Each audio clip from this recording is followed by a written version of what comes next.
Hello दोस्तों, नमः शिवाय।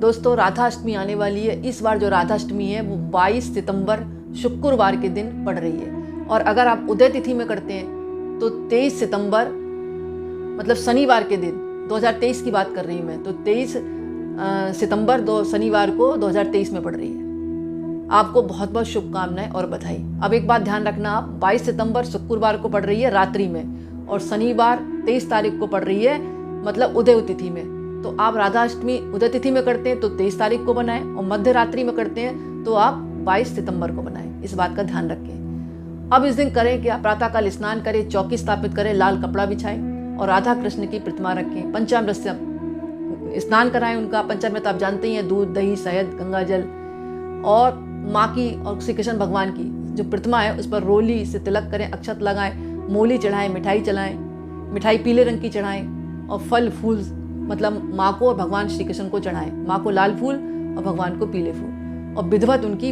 पंचोपचार से पूजा करें। सुहाग की सामग्री माँ को अर्पण करें, लाल चुनरी चढ़ाएं माँ को, और भगवान श्री कृष्ण को पीले वस्त्र अर्पण करें। इसके साथ साथ आपको ओम रीम राधिकाय नमः का जाप करना है। मंत्र फिर सुने, ओम रीम राधिकाय नमः का जाप करें। राधा चालीसा पढ़े, आरती करें, और कथा का श्रवण शाम को जरूर करें। और इस दिन अरबी की सब्जी बनाएं, क्योंकि राधिका जी को अरबी की सब्जी बहुत प्रिय थी।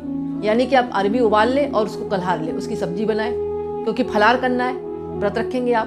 खीर बनाएं मखाने की, चावल की, और उसमें शहद और मिश्री डालें, चीनी ना डालें। 56 प्रकार के भोग बनाएं। अगर नहीं बना सकते तो बाजार में थाली आती है 56 भोग की, किसी अच्छी दुकान से जाकर ले आए। मालपुए बनाएं और उसका भोग लगाएं माँ को। और आपको क्या करना है, इस दिन विधिवत राधा जी के और श्री कृष्ण भगवान की पूरे दिन आराधना करनी है और विधिवत इनकी पूजा करनी है।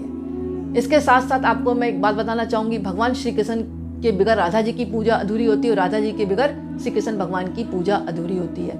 इसलिए श्री कृष्ण भगवान हमेशा कहा करते थे, राधा मेरी स्वामिनी, मैं राधे को दास, जन्म जन्म मोह दीजिए वृंदावन को बास।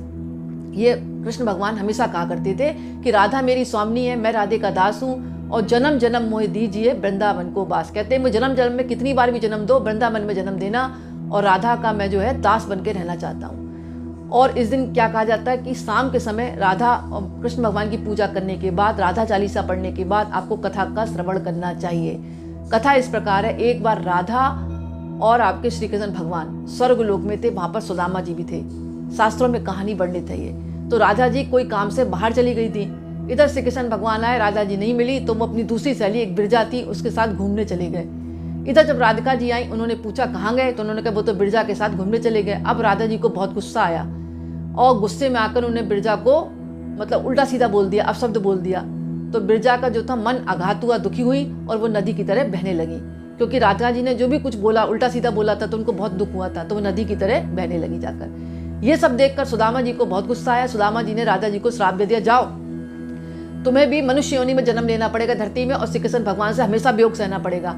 आज तो तुम एक दिन में इतनी गुस्सा होगे कि तुमने बिरजा को उल्टा सीधा बोल दिया, अब तुम मनुष्य योनि में जन्म लेकर, धरती पर जन्म लेकर श्री कृष्ण भगवान के साथ तो रहोगी, पर कुछ दिनों के लिए तुमको वियोग सहना पड़ेगा। अब राधा जी को भी फिर गुस्सा आ गया। लड़ाई में तो दोनों को गुस्सा आएगा, सुदामा जी को भी आया, राधा जी को भी आया। राधा जी ने भी कह दिया, तुम एक राक्षस बनोगे शंखचूड़, और तुम्हारा जो वध है भगवान शिव करेंगे। तो ठीक ऐसे ही हुआ, जो सुदामा थे वो शंखचूड़ बने और उनका शिव जी ने वध किया। इधर जो बिरजा थी वो नदी बह गई, क्योंकि दुखी थी, वो नदी की तरह पानी में बहने लगी। और ठीक इसी दिन राधा जी ने जन्म लिया। वो था राधा अष्टमी का दिन, क्योंकि इनका जन्मदिन जन्म उत्सव के दिन के रूप में मनाया जाता है। इस दिन राधा जी ने जन्म लिया था। और ब्रह्मा वैवर्त पुराण आती है, ब्रह्मा वैवर्त पुराण आती है, उसमें कहा जाता है कि राधा जो थी भगवान कृष्ण की सखी थी, और इनकी जो शादी हुई थी वह रायण या रापाण नाम के नाम से, कहीं कहीं रायण लिखा है, कहीं कहीं रावण लिखा है, रापाण, इस व्यक्ति से शादी हुई थी। लेकिन इनकी दोस्ती बहुत ही मतलब अटूट थी। राधा कृष्ण के बिगड़ नहीं रह सकते थे, और कृष्ण राधा के बिगड़ नहीं रह सकते थे। इसलिए इनकी दोस्ती के कारण पूरी दुनिया इन्हें याद करती है। और ये भी कहा जाता है कहीं कहीं कि विष्णु के अवतार थे श्री कृष्ण भगवान, और राधा जो थी वो माँ लक्ष्मी की अवतार थी। इसीलिए विष्णु लक्ष्मी को संग रख के पूजा की जाती है, शास्त्रों में वर्णित है। और एक कहानी इसमें यह भी आती है कि जो इनके जो मामा थे वो कंस, वो अरिष्टासुर राक्षस को वध करने के लिए भेज देते, मतलब कृष्ण जी थे ना, उनका वध करने के लिए। तो कृष्ण भगवान को गायों से प्रेम था, वो गाय और बछड़े को चराने जाया करते थे। तो जो अरिष्टासुर जो राक्षस था ना, उसने एक बछड़े का जन्म लेकर वो गाय और बछड़े में घुस गया जाके, जब कृष्ण जी का वध करने लगा, मैं कृष्णकांत इसलिए बोल जाती हूँ क्योंकि बीच बीच में कृष्ण को कृष्णकांत भी बोला गया, क्योंकि कृष्ण जैसी कला थी उनमें, इसलिए उनको कांत बोला जाता है। तो कृष्ण भगवान को गाय और बछड़े प्रिय थे, तो जो राक्षस था ना अरिष्टासुर, वो मतलब बछड़े के रूप में बैठ गया, और जैसे ही वध करने लगा तो कृष्ण भगवान पहचान गए, तो भगवान ने उसको मार दिया, वध कर दिया। किसका? बछड़े के रूप में। अब भगवान को बहुत दुख हुआ कि अरे मैंने गौ वंश को मार दिया, लेकिन उन्होंने वंश बछड़े को नहीं मारा था, बछड़े के रूप में अरिष्टासुर को मारा था।